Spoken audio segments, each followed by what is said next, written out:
Hello guys, welcome to Deepak Parekh Clips. Thank you for clicking on this video. This is one particular clip from the main episode, the link to which is in the description. Please click on it to watch the full video. And meanwhile you're here, enjoy this clip. बहुत घरों में ऐसा होता है, जैसे rural area में आप जाओगे, वहाँ बहुओं की पिटाई होना इज़ कॉमन, वेरी कॉमन. घर में मैं गांव में रहा हूँ, मैंने तो अपनी आंखों से देखा है हमारे गांव के अंदर कि घर की बहू जो है वो रोज़ पिटती है. मैंने देखा है और मैं I am not in favour of that. मैं कहता हूँ चाहे साला आपका कुछ भी प्रॉब्लम हो, किसी लेवल पे प्रॉब्लम हो, सामने वाले ने एक्स्ट्रा मैरिटल अफेयर कर लिया तो भी आपको हाथ उठाने का अधिकार नहीं है. आप डाइवोर्स लो, अलग अलग रहो. Is it illegal? It's illegal. How does the law? What does? Adultery is not a crime. आप शादी हो गई आपकी? नहीं. अच्छा, जब हो जाए और बाई चांस मिस्ट्रेस रखनी हो तो रख सकते हो, जेल नहीं होगी इसमें. डाइवोर्स हो जाएगा, डोमेस्टिक वायलेंस का केस होगा, जेल नहीं है. Both for husband and wife. पहले होता था, before 2019 there was a crime called adultery. और supreme court has struck it down. IPC चला गया, भारतीय न्याय संहिता आ गया, उसके अंदर अडल्ट्री का कोई क्राइम नहीं है. तो अगर आप अडल्ट्रस रिलेशनशिप में हो, एक्स्ट्रा मैरिटल अफेयर में हो, तो उसमें जेल का प्रोविज़न नहीं है अब. क्या बात कर रहे हो आप? हाँ, मैं बता रहा हूँ, पढ़ लेना, भारतीय न्याय संहिता पढ़ लो, सेक्शन 497 पढ़ लेना, सुप्रीम कोर्ट की जजमेंट पढ़ लेना. It's quite easy. और क्यों हटाया गया? अरे this is a long discussion. Supreme court में मैटर कुछ और था, डिसाइड कुछ और कर दिया, हुआ कुछ और.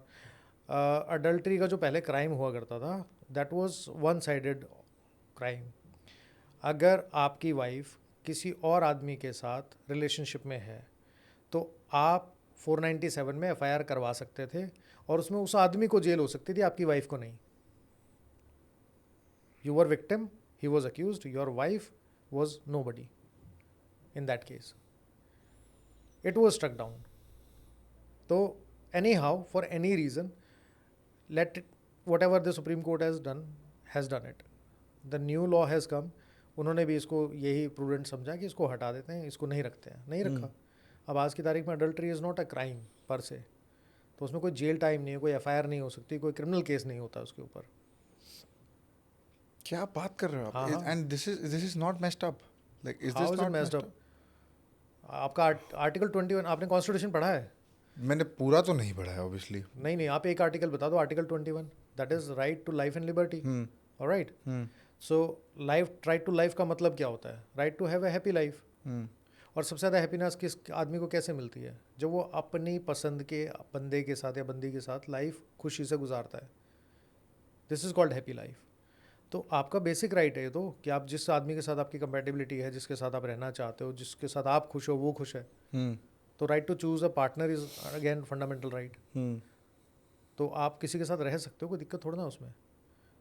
अब ऐसे तो अडल्टरस रिलेशनशिप में अगर जेल होने लग जाती तो, और जिस तरीके की सोसाइटी हमें बढ़ रही है, जिस तरह की सिचुएशन आ रही है, उस तरीके से आप किस किस को जेल करते फिरोगे. और specially in such a law जहाँ लेडी को जेल नहीं होती थी, हो ही नहीं सकती थी. तो आदमी बेचारा और लॉ का मारा.